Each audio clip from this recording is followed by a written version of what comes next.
किया था काव्य खंड से पद्य। आज जो करेंगे गद्य खंड से नेताजी का चश्मा। अब नेताजी का जो चश्मा है बेटा, ये जो पाठ है, ये जो कहानी है, ये स्वयं प्रकाश जी के द्वारा लिखी गई है।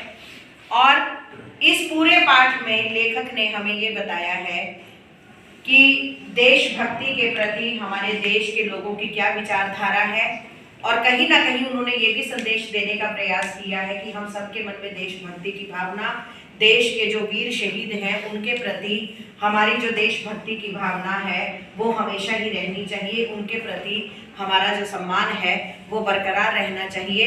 और साथ ही साथ उन्होंने ये भी बताने का प्रयास किया है कि जब उन्होंने वो घटना देखी कि एक छोटे से बच्चे ने नेताजी की मूर्ति पर सरकंडे का चश्मा लगा दिया था, कि आने वाली पीढ़ी में भी देशभक्ति की भावना अभी जीवित है, जिससे कि वो भावुक भी हो जाती है। तो ये पाठ करने से पहले सबसे पहले मैं आप लोगों को यहाँ पर लेखक का संक्षिप्त परिचय दूंगी। लेखक जो है नेताजी के चश्मा के स्वयं प्रकाश जी। ये मैं इसलिए आप लोगों को करवाती हूँ बेटा, लेखक और कवि आप लोगों को इसलिए याद करने होते हैं क्योंकि कई बार जब गद्यांश पद्यांश दिया जाता है ना, तो पूछ भी लिया जाता है कि ये गद्यांश किस पाठ से है, इसके लेखक कौन है, या ये पद्यांश कहाँ से लिया गया है, ठीक है, और इसके कवि कौन है, ये चीज पूछ ली जाती है। फिर यहाँ पर इनके जन्म के बारे में बताया गया है कि 1947 में 1947 में मध्य प्रदेश में इनका जन्म हुआ था, इंदौर में। और इनकी जो रचनाएं हैं, सूरज कब निकलेगा, आएंगे अच्छे दिन भी, आदमी जात का आदमी संधान, ये स्वयं प्रकाश जी की रचनाएं हैं।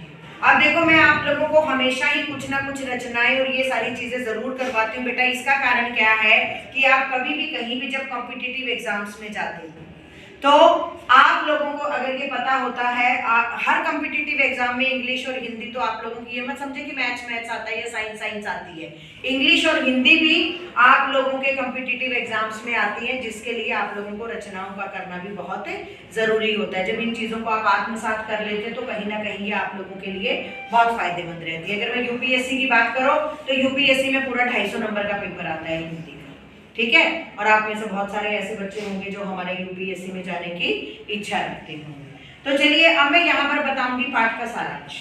बेटा, नेताजी का चश्मा पूरी की पूरी कहानी जो है वो किसके इर्द गिर्द घूमती है? नेताजी की मूर्ति के इर्द गिर्द घूमती है कि एक छोटे से कस्बे में नेताजी की मूर्ति बनाई जाती है पत्थर की, लेकिन जो मूर्तिकार होता है वो उस पर चश्मा लगाना भूल जाता है। पाठ के बिल्कुल प्रारंभ में बोर्ड के पॉइंट ऑफ व्यू से भी ये बहुत इंपॉर्टेंट है। सबसे पहले लेखक ने यहाँ पर नगर पालिका में किए जाने वाले जो काम है, नगर पालिका के द्वारा जो महत्वपूर्ण काम किए जाते हैं उनका वर्णन किया गया है। क्या क्या काम करवाती है नगर पालिका? हमारे कस्बे में शौचालयों का निर्माण करना, उनका रख रखाव करना, पेयजल की व्यवस्था करना, छोटे मोटे जो स्कूल के भवन है उनको बनवाना, सामुदायिक केंद्र बनवाना, या चौक चौराहों पर अगर किसी शहीद की मूर्ति बनी हुई है तो उसके रख रखाव की व्यवस्था भी जो है नगर पालिका के द्वारा की जाती है। अस्पतालों का निर्माण करवाना।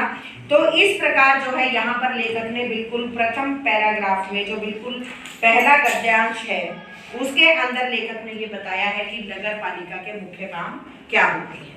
फिर उसके बाद वो बढ़ते हैं, हालदार साहब जो इसके मुख्य पात्र हैं।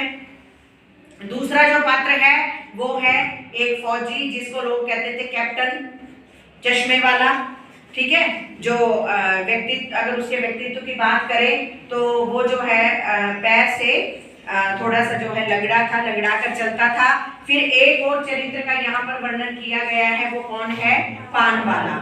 और फिर एक छोटे बच्चे का बाद में जो वर्णन किया है कि जो चश्मा लगा देता है सरकंडे से बना हुआ। तो बेटा, हालदार साहब उस छोटे से कस्बे से निकल रहे थे, उन्होंने देखा कि एक उस चौराहे पर नेताजी की एक संगमरमर की मूर्ति बनी हुई थी। वो देखते हैं और उसे देखकर एकदम अबाक रह जाते हैं कि नेताजी सुभाष चंद्र को अगर आप कल्पना कीजिए, हम नाम लेते हैं तो हमारी कल्पना में भी उनका चित्र कैसा उभरता है भाई? चश्मे के साथ, कि नेताजी सुभाष चंद्र बोस हमेशा ही अपनी आंखों पर चश्मा लगा कर रखते थे। तो वो बड़े अचंभित रह जाते हैं कि नेताजी की मूर्ति और वो भी बिना चश्मे के। तो वो बड़ी अवाक सी स्थिति में थे कि ऐसा कैसे। तब वो कल्पना करते हैं कि हो सकता है कि आनंद फानंद में इस मूर्ति का निर्माण किया गया होगा, किसी से शुभारंभ करवाना था, तो कोई उनको अच्छा कलाकार नहीं मिला होगा, मूर्तिकार नहीं मिला होगा, और स्कूल के ड्राइंग मास्टर ने इस प्रतिमा को जो है बना दिया होगा और वो चश्मा बनाना भूल गया होगा। तो ये जो कल्पना है उनके द्वारा दिखाई गई और वास्तव में भी उनको पता चलता है कि ऐसा ही हुआ था जो हालदार साहब ने कल्पना की। उसके बाद हालदार साहब जब भी अपनी जीप में वहां से गुजरते थे तो वो एक टक खड़े होकर उस मूर्ति को जरूर देखते थे। ये उनकी आदत बन गई थी, उस मूर्ति को देखना उनकी आदत सी बन गई थी। और उन्होंने क्या देखा कि जब भी वो वहां से गुजरते तो हर रोज उस मूर्ति पर एक नया चश्मा लगा होता था, कभी गोल, कभी चौकोर, कभी कैसा, कभी कैसा। ठीक है, तो इस प्रकार हर रोज अलग अलग प्रकार का वहां पर चश्मा लगा रहता था। तो एक दिन उन्होंने जो है अपनी उत्सुकता को मिटाने के लिए वो वहां रुकते थे चौराहे पर। क्यों रुकते थे? पान खाने के लिए। उनकी आदत थी, वो पान खाने के लिए रुकते थे, मूर्ति को देखते थे। तो जब वो पान वाले के पास गए, पान बनवा रहे थे, तो उन्होंने कहा वहां पर कि पान की ये जो है हर रोज नेताजी सुभाष चंद्र बोस की मूर्ति पर चश्मा कौन लगाता है? वो कहते कि उसने बताया कि चश्मे वाला। तो उन्होंने कहा, उनको एकदम क्या कल्पना आई कि जो इसको बदलता है वो जाहिर सी बात है कि कोई फौज में होगा। पहले उन्होंने अपने मन में कल्पना की ना कि किसी आर्मी में होगा, फौज में होगा, इसीलिए तो देशभक्तों के प्रति उसका इतना मान सम्मान है। और वो नेताजी या उनकी आजाद हिंद फौज में होगा कि जो नेताजी की मूर्ति को जो है बिना चश्मे के नहीं देख सकता। ठीक है, लेकिन जब वो पान वाले से उसके बारे में पूछते हैं तो देखो बेटा, यहाँ पर पान वाले का कैरेक्टर उजागर किया है उन्होंने कि पान वाला जो है वो हंसता है एकदम खिलखिलाकर, कहते वो लंगड़ा क्या जाएगा फौज में। यानी कि वो लंगड़ा था, यहाँ से पता चलता है जो कैप्टन, जिसको लोग कैप्टन चश्मे वाला कहते थे, वो लंगड़ा था। तो कहते वो लंगड़ा क्या जाएगा फौज में, वो उसका मजाक उड़ाता है। हालांकि हालदार साहब को ये बात बहुत चुभती है कि देखो आज के दिन भी देशभक्तों का लोग किस प्रकार मजाक उड़ाते हैं। तो इस पैराग्राफ में पान वाले का चरित्र चित्रण किया गया है कि पान वाले के जो दांत थे वो पान खा खा कर लाल और काले पड़ गए थे। जब बहुत मोटा था उसकी तोंद निकली हुई थी, जब वो हंसता था तो उसकी तोंद भी हिलती थी। ठीक है, और फिर बाद में ये भी बताया गया है कि वो भावुक भी था। क्यों? क्योंकि जब कैप्टन चश्मे वाला मर जाता है तो वो हालदार साहब को रोकर बताता है कि आज कैप्टन चश्मे वाला जो है वो अब नहीं रहा, अब कौन इस मूर्ति का चश्मा बदलेगा। ये बात की बात है। फिर बेटा वो प्रतिदिन देखते थे उसको, कैप्टन को, और उस मूर्ति को वो जब भी पान लेते कि वो क्या करता था जो चश्मे वाला था, कि कोई ग्राहक आता और वो कहता कि मुझे तो ये वाला चश्मा पसंद है, वो ऊपर से उसका फ्रेम या चश्मा उसको उतार कर दे देते और एक नया फ्रेम जो है फ्रेम वाला चश्मा मूर्ति पर लगा देते थे। मतलब कि उनको नेताजी सुभाष चंद्र बोस की जो प्रतिमा थी वो बिना चश्मे के बिल्कुल भी अच्छी नहीं लगती। ठीक है जी। फिर बाद में जब एकदम एक दिन वो वहां आए तो सब दुकानें बंद, एकदम सन्नाटा। वो कहते हैं कि आज क्या हुआ, और देखते हैं कि मूर्ति पर चश्मा नहीं था। तब पान वाला कहता है कि अब कैप्टन जो है हमारे बीच में नहीं रहा, अब इनकी मूर्ति का चश्मा कौन बदलेगा। तो हालदार साहब भी जो है वो बड़े दुखी हुए मन से, और जब उन्हें पता चला कि हाँ ऐसा ही है तो उन्होंने ड्राइवर को अगले दिन आदेश दिया कि आज उस चौक से मत लेना। ड्राइवर ने कहा कि आपका पान, कहते पान कहीं और खा लेंगे लेकिन आज मत लेना।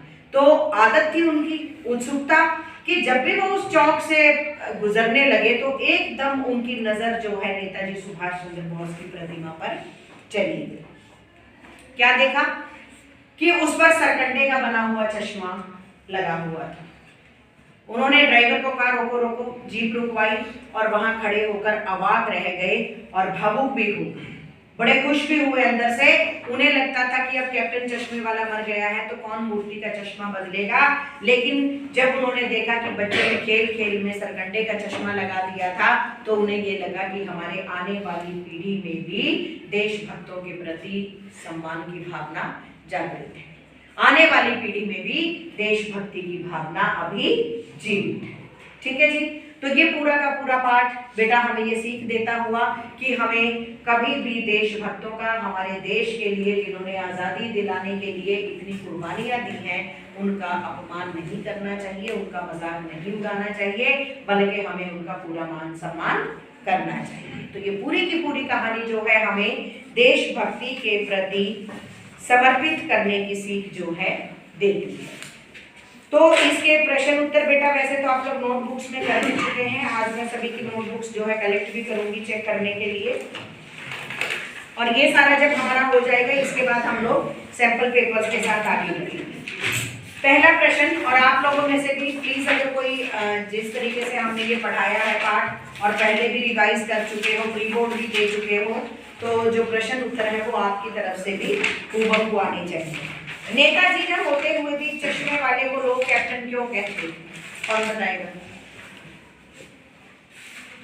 बताओ। सेनानी न होते हुए भी लोग चश्मे वाले को कैप्टन इसलिए कहते थे क्योंकि उनके अंदर देशभक्ति की भावना कूट-कूट कर भरी थी और उन्हें नेताजी की बिना चश्मे वाली मूर्ति आहत करती थी और इसलिए वह उनकी नेताजी की मूर्ति पर चश्मा लगा दिया करते थे। जी बैठिए बेटा। यहाँ पर इन्होंने बताया शिवानी ने कि सेनानी न होते हुए भी लोग चश्मे वाले को कैप्टन क्यों कहते थे। वो पता था कि वो फिजिकली हैंडीकैप्ड था, अपंग था, तो फौज में तो जा ही नहीं सकता था। उसकी देशभक्ति की भावना को देखते हुए और ये देखते हुए कि जो नेताजी सुभाष चंद्र बोस की प्रतिमा थी बिना चश्मे के उसको आहत करती थी, उसे दुख पहुंचाती थी और वो उसे बिना चश्मे के नहीं देख सकते थे। देशभक्तों का वो सम्मान करता था और हर रोज नेताजी की मूर्ति पर जो है एक नया चश्मा लगा देता था। यही कारण था कि लोग चश्मे वाले को कैप्टन कहकर बुलाते थे। हालदार साहब ने ड्राइवर को पहले चौराहे पर गाड़ी रोकने के लिए मना किया था, लेकिन बाद में तुरंत रोकने को कहा। ये ऊपर है और इसके आधार पर आगे के प्रश्न है कि हालदार साहब पहले मायूस क्यों हो गए थे?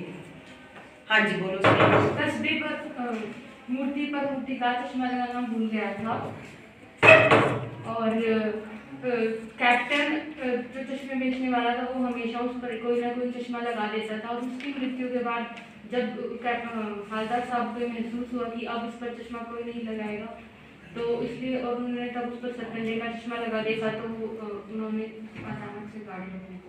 हाँ देखो आपने गाड़ी की बात कर दी स्नेहा बाद में, लेकिन जो पहले वाला था कि हालदार साहब पहले मायूस क्यों हो गए थे, सीधा साधा आपको प्रश्न देना है कि हर रोज प्रतिमा का जो चश्मा बदलने का काम था वो कौन करता था?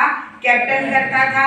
एक दिन हालदार साहब को पता चलता है कि जो कैप्टन चश्मे वाला है उसकी मृत्यु हो गई है, तो वो मायूस हो जाते हैं कि अब तक तो जो चश्मा बदला करते थे वो कौन बदलते थे? कैप्टन बदला करता था, चश्मे वाला बदलता था, लेकिन अब वो चला गया है तो कौन मूर्ति का चश्मा बदले? ये सोचकर वो मायूस हो गई थी। अगला है मूर्ति पर सरकंडे का चश्मा क्या उम्मीद जगाता है? बॉयज की तरफ से कोई आंसर बोलो रोहित। मूर्ति पर सरकंडे का चश्मा यह उम्मीद जगाता है कि हमारी आने वाली पीढ़ी में भी देशभक्ति की भावना कुछ होगी। जी बैठिए। चलिए काफी हद तक थोड़ा सा ना अपने एक्सेंट को भी सही करो बेटा, ठीक है? हिंदी को हरियाणवी टोन में मत बोला करो, हिंदी को हिंदी की तरह बोलने का प्रयास करो। मूर्ति पर सरकंडे का चश्मा क्या उम्मीद जगाता है? बेटा जब हालदार साहब ने देखा कि बच्चों ने खेल खेल में मूर्ति पर सरकंडे का चश्मा लगा दिया था कैप्टन की मृत्यु के बाद, तो यहाँ से एक उम्मीद जगती है। ये सरकंडे का चश्मा एक उम्मीद जगाता है कि हमारे देश की आने वाली पीढ़ी में भी देशभक्ति की भावना जीवित। ठीक है जी। नेक्स्ट है हालदार साहब इतनी सी बात पर भावुक क्यों हो उठे? भावुक क्यों हुए थे? हालदार साहब को यह उम्मीद नहीं थी कि नेताजी के चश्मे कैप्टन के बनने के बाद नेताजी की चश्मे मूर्ति पर कोई चश्मा लगाएगा, लेकिन उन्होंने सरकंडे का काला चश्मा देखकर उन्हें बहुत खुशी हुई और वे भावुक हो उठे। उन्हें नहीं लगा था कि अभी किसी में देशभक्ति की इतनी भावना है, लेकिन अब उन्हें पता चल गया था कि नई पीढ़ी में भी देशभक्ति की भावना कूट कर रही है। हाँ जी, तो देखिए यही प्रश्न था हमारा कि हालदार साहब इतनी सी बात पर भावुक क्यों हो गए थे? हालदार साहब भावुक इसलिए हो गए थे कि जब उन्होंने देखा कि कैप्टन मृत्यु के बाद बच्चों ने भले ही खेल खेल में सरकंडे का चश्मा लगाया था, लेकिन वो अंदर से अगर हम कहें ना जो उनकी भावुकता थी वो खुशी थी कि आने वाली पीढ़ी के मन में भी देशभक्ति की भावना है। तो बेटा ये तीनों के तीनों प्रश्न जो हैं बहुत ही सिमिलर सेट हैं। अगला है आशय स्पष्ट कीजिए। ये बहुत इंपॉर्टेंट है, फिर बोर्ड के पॉइंट ऑफ व्यू से भी मैं आप लोगों को बता दूं। बार बार सोचते क्या होगा उस कौम का जो अपने देश की खातिर घर गृहस्थी, जवानी जिंदगी सब कुछ होम देने वालों पर भी हंसती है, होम कर देने वालों पर आना था, और अपने लिए बिकने के मौके ढूंढती है। इन पंक्तियों के माध्यम से क्या कहना चाहते हैं? बार बार सोचते क्या होगा उस कौम का जो अपने देश की खातिर घर गृहस्थी, जवानी जिंदगी सब कुछ होम देने वालों पर भी हंसती है और अपने लिए बिकने के मौके ढूंढती है। बताओ अभिषेक, क्या कहना चाहते हैं इन पंक्तियों के माध्यम से? क्योंकि वो कैप्टन चश्मा लेके मरने के बाद भी, मरने से पहले उस पर हंसते थे कि वो लंगड़ा होने की वजह से कोई भी जा नहीं सकता, फिर देशभक्ति भावना की जगह है अपने अंदर, और मैं वो खुद कुछ कर नहीं सकते पर दूसरों को भी करने से रोकते हैं। बैठो, एक दो पॉइंट्स तुम्हारा बिल्कुल सही था, लेकिन अगर आप इस तरीके से बेटा आशय स्पष्ट करोगे तो पूरे तरीके से आप लोगों को नंबर नहीं मिल पाएंगे। यहाँ पर आपको क्या लिखना है कि हवलदार साहब बार बार सोच रहे थे, कब सोच रहे थे? जब वो चश्मे वाले के बारे में पूछते हैं कि क्या ये फौज में था, क्या ये नेताजी की आजाद हिंद फौज में था, क्या ये फौज में कैप्टन था, तो इस बात पर पान वाला जो है हंसता है और कहता है कि वो लंगड़ा क्या जाएगा फौज में। तो यहाँ पर जो है हवलदार साहब को ये बात चुभती है कि एक व्यक्ति जो देशभक्तों का सम्मान करता है, देशभक्त होने का प्रयास करता है, अपने देश के वीर जवानों का मान सम्मान करता है, तो उस बात पर जो है वो सोचते कि भाई आखिर उस देश का, उस कौम का क्या होगा जो हमारे देश के वीर शहीदों पर, वीर जवानों पर जो देश के लिए अपना सब कुछ कुर्बान कर देते हैं, उनको भी हंसी का पात्र बनाते हैं, उनका भी मजाक बनाते हैं। अर्थात ऐसे लोगों का कुछ भी नहीं हो सकता, वो जीवन में कभी भी सफल नहीं हो सकते। तो कुल मिलाकर इसके माध्यम से क्या संदेश देने का लेखक ने प्रयास किया है कि हमें कभी भी देशभक्तों का या देश के वीर जवानों का मजाक नहीं उड़ाना चाहिए, बल्कि उनका मान सम्मान करना चाहिए। पान वाले का एक रेखा चित्र प्रस्तुत कीजिए। ये दोनों तरीके से पूछा जा सकता है कि इसका रेखा चित्र प्रस्तुत कीजिए। पान वाले का व्यक्तित्व लिखिए, ठीक है, उसकी चारित्रिक विशेषताएं बताइए। पान वाला काला, मोटा और खुशमिजाज इंसान था और वह हमेशा अपने मुंह में पान ठूसा रहता था, और पान खाने के कारण उसके होठ लाल पड़ चुके थे और काले भी, और उसकी चौराहे पर लिखी पान। हाँ, तो देखिए दुकान तो जाहिर सी बात है तभी पान वाला था। तो इन्होंने बताया हमें स्नेहा ने कि भाई उनके रेखा चरित्र के बारे में, तो आप लोग भी, मैं एक बार फिर आप लोगों को बता देती हूँ कि आप किस तरीके से इस प्रश्न का उत्तर लिखेंगे कि जो पान वाला था वो एक मोटा व्यक्ति था जो हमेशा मुंह में पान चबाता रहता था, और जो वो हंसता था तो उसके लाल और काले दांत जो पान खाने की वजह से ऐसे हो गए थे वो दिखते थे, हंसते हुए उसकी तोंद हिलती थी, और साथ ही साथ वो देशभक्तों का मजाक भी उड़ाता था, जो इसके अंदर मेंशन किया गया। और फिर आप ये लिखेंगे कि देशभक्त होने के साथ साथ वो एक देशभक्तों का मजाक भले ही उड़ाता था, लेकिन वो एक भावुक प्रवृत्ति का व्यक्ति भी था, क्योंकि जब कैप्टन की मृत्यु हो जाती है तो उसकी आंखों में आंसू आ जाते हैं। ठीक है जी, अगला प्रश्न है, वो लंगड़ा क्या जाएगा फौज में? पागल है पागल। कैप्टन के प्रति पान वाले की इस टिप्पणी पर अपनी प्रतिक्रिया लिखिए। देखिए आपकी अपनी प्रतिक्रिया होगी। अगर कोई व्यक्ति किसी, जैसे मैंने अभी पहले प्रश्न बताया था कि उस जो मजाक बनाते हैं देशभक्तों का, आखिर क्या होगा उस कौम का, तो उससे मिलता जुलता ही प्रश्न है बेटा। आप लोगों की अपनी प्रतिक्रिया होगी इस पे कि जब वो मजाक बनाता है कि वो पागल क्या जाएगा फौज में, तो आप क्या रिएक्ट करते? बताओ, कोई भी बताओ। शिवानी, अगर आप बता सकती हो तो, कि क्या प्रतिक्रिया होगी आपकी? कैप्टन के प्रति पान वाले की प्रतिक्रिया को देखकर ऐसा लगता है कि हाँ, कोई बात नहीं, जो भी आपके मन में विचार आए कि आप लोगों को अपनी तरफ से बनाकर लिखना है।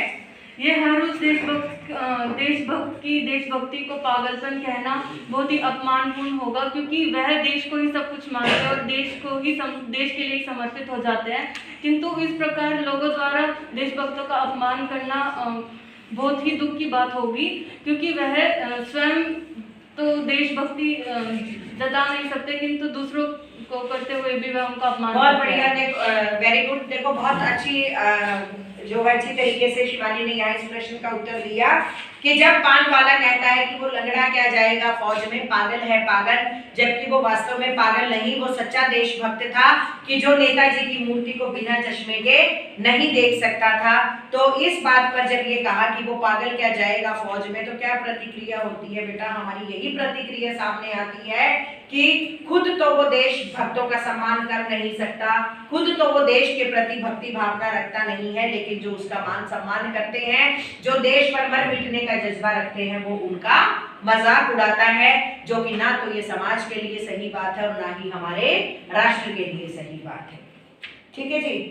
इसके बाद बेटा रचना और अभिव्यक्ति से आपके कुछ एक प्रश्न है कि भाई कौन सी विशेषता की ओर संकेत करते हैं। हालदार साहब हमेशा चौराहे पर रुकते और नेताजी को निहारते थे, तो बेटा उनकी देशभक्ति की भावना जो है हमारे सामने उभर कर आती है कि कहीं ना कहीं उनके अंदर भी देशभक्ति की भावना थी और वो देशभक्तों का मान सम्मान किया करते थे। फिर है पान वाला उदास हो गया, उसने पीछे मुड़कर मुंह का पान नीचे थूका और सिर झुकाकर अपनी धोती के सिरे से आगे पहुंचता हुआ बोला, साहब कैप्टन मर गया। यहाँ पर उसकी कौन सी विशेषता? भावुक। यस, जो पान वाला था वो भावुक प्रवृत्ति का व्यक्ति था। फिर है कैप्टन बार बार मूर्ति पर चश्मा लगा देता था, देशभक्त, शहीदों का सम्मान करने वाला। फिर है बेटा, ये आपको अपनी कल्पना से लिखना है बेटा कि जब तक हालदार साहब ने कैप्टन को साक्षात देखा नहीं था, तब तक उनके मानस पटल पर उसका कौन सा चित्र रहा होगा भाई? वही बोलो। हाँ, कि या तो वो फौज में होगा या नेताजी के साथ उसने काम किया होगा उनकी आजाद हिंद फौज में। लेकिन जब वो देखते हैं कि वो तो एकमात्र चश्मे वाला है, जो चश्मे की फड़ी लगाकर जो है साइकिल पर चश्मे बेचता है, ठीक है, और अपने गुजर बसर करता है, तो पहले तो जो क्या था उनको लगता था कि तभी तो उसको लोग कैप्टन कहते हैं। ठीक है जी। फिर है कस्बों, शहरों, महानगरों के चौराहों पर किसी न किसी क्षेत्र के प्रसिद्ध व्यक्ति की मूर्ति लगाने का प्रचलन सा हो गया। ये सच्चाई है। आप कहीं पर भी देखो बेटा, आपने रोहतक को ही देख लीजिए, अगर आप मॉडल स्कूल के पास देखें बी आर अम्बेडकर की प्रतिमा लगी हुई है। उससे पहले जब आप आते हैं सेक्रेटरीट से पहले नेताजी सुभाष चंद्र बोस की प्रतिमा लगी हुई है, और इससे पहले भिवानी स्टैंड पर शहीद भगत सिंह की प्रतिमा भी लगी हुई थी वहां पर एक। हाँ जी, छोटूराम चौक पर भी सर छोटूराम जी की प्रतिमा लगी हुई है। ठीक है ना। तो ये कहते हैं कि ये प्रचलन सा हो गया कि हम जो है शहीदों की, देशभक्तों की जो है चौराहों पर प्रतिमाएं लगा देते हैं। तो उसके आधार पर ये प्रश्नावली है कि इस तरह की मूर्ति लगाने के क्या उद्देश्य हो सकते हैं, बताओ। इस तरह की मूर्ति लगाने का उद्देश्य यह हो सकता है कि आने वाली भावी पीढ़ी में भी देशभक्ति की भावना को उजागर किया जा सके और उनकी जो देशभक्तों ने देश के लिए समर्पित हुए हैं उनको देखकर आने वाली भावी पीढ़ी भी उनसे प्रेरित होकर ऐसा ही काम करे। बहुत बढ़िया। तो देखो बेटा, बैठिए। ये किस लिए होता है? आप कभी भी देखना कि जब आप छोटे थे, हम छोटे थे, हमें नहीं पता होता था कौन सी किसकी प्रतिमा है। अब हमें पता है। जब बच्चा अपने माता पिता के साथ निकलता है तो वो क्या पूछता है कि किसकी प्रतिमा है? पूछता है। अगर लगी है सुभाष चंद्र बोस जी की या भगत सिंह जी की या सर छोटूराम जी की जो भी बताया, या बी आर अम्बेडकर जी की सामने या इनकी प्रतिमा लगी हुई है, तो फिर वो पूछते हैं कि इनकी फोटो यहाँ पर क्यों लगी हुई है। बच्चे के मन में जाहिर सी बात है, तो वहां से वो फिर उसका इतिहास बताते हैं कि इन्होंने हमारे देश के लिए क्या किया था, कितने बलिदान दिए थे। तो बेटा इससे क्या होता है कि बच्चों को भी इतिहास के बारे में और उनके द्वारा जो कार्य किए गए हैं उनका पता चलता है, और उनके मन में भी देशभक्तों के प्रति सम्मान की भावना जागृत होती है। ठीक है जी। नेक्स्ट है, ये छोड़ दीजिए कि आप अपने इलाके के चौराहे पर किस व्यक्ति की मूर्ति स्थापित करवाना चाहेंगे और क्यों। ये बेटा आप लोगों को अपने हिसाब से लिखना है, आपकी अपनी पसंद है कि आप अपने चौराहे पर नेताजी सुभाष चंद्र बोस जी की प्रतिमा चाहते हैं, भगत सिंह की प्रतिमा चाहते हैं, ठीक है, सुखदेव की, राजगुरु की, महात्मा गांधी की, पंडित जवाहरलाल नेहरू की, कि आप किसकी प्रतिमा स्थापित करवाना चाहते हैं और क्यों का रीजन तो आप ही दे सकते हैं ना, क्योंकि हर व्यक्ति की विशेषताएं अगर आप चाहते हैं। अगर मेरी कोई बात करें, मैं कहती हूँ कि मैं शहीद आजम भगत सिंह की प्रतिमा जो है अपने चौराहे पर लगवाना चाहती हूँ, तो मुझे पता है कि क्यों, मुझे ये भी पता होना चाहिए क्यों क्योंकि मात्र आप ये देखिए कि वो कितना युवा था कि 23 साल की उम्र में ही उसने अपने देश के लिए हंसते हंसते फांसी खा ली। और क्या किया था, क्या किया था, वो चाहे असेंबली में गोला फेंकने की बात थी, बम फेंकने की बात थी, चाहे कोई भी बात थी, उन्होंने बिना डरे अंग्रेजों का डट कर सामना किया था। और कहीं ना कहीं ये जता दिया था कि अगर तुम हमसे टकराओगे तो यहाँ पर लंबे समय तक नहीं रुक पाओगे। तो बेटा ऐसे वीर शहीदों की वजह से ही हमारे भारत देश को आजादी मिली है, जिसकी वजह से आज हम और आप लोग सभी स्वतंत्र हैं। उस मूर्ति के प्रति आपके और दूसरे लोगों के क्या उत्तरदायित्व होने चाहिए? अब इतना तो नहीं ना बेटा, जैसे इन्होंने कहा कि मूर्ति बनवा कर रख दी, उसका ख्याल भी रखना है बिल्कुल कि क्या क्या उत्तरदायित्व होने चाहिए। कि चौक चौराहों पर मूर्तियां तो बनवा दी, आप कभी भी देखना कि कभी भी कोई उग्र आंदोलन करते हैं तो क्या करते हैं लोग, मूर्तियां तोड़ डालते हैं, सरकारी संपत्ति को नुकसान पहुंचाते हैं, इवन की निजी संपत्ति को भी नुकसान पहुंचाने का प्रयास करते हैं। तो ये मूर्तियां भले ही बनवा दी जाती हैं, लेकिन हम सब का उत्तरदायित्व बनता है कि हम उन मूर्तियों का मान सम्मान करें और उनके रख रखाव में भी अपना पूरा सहयोग दें। ठीक है जी। तो बेटा ये नेताजी का चश्मा जो है पाठ हमने किया प्रश्न उत्तर सहित, और आज जो है आप लोगों को यही रिवाइज करके लाना है। धन्यवाद।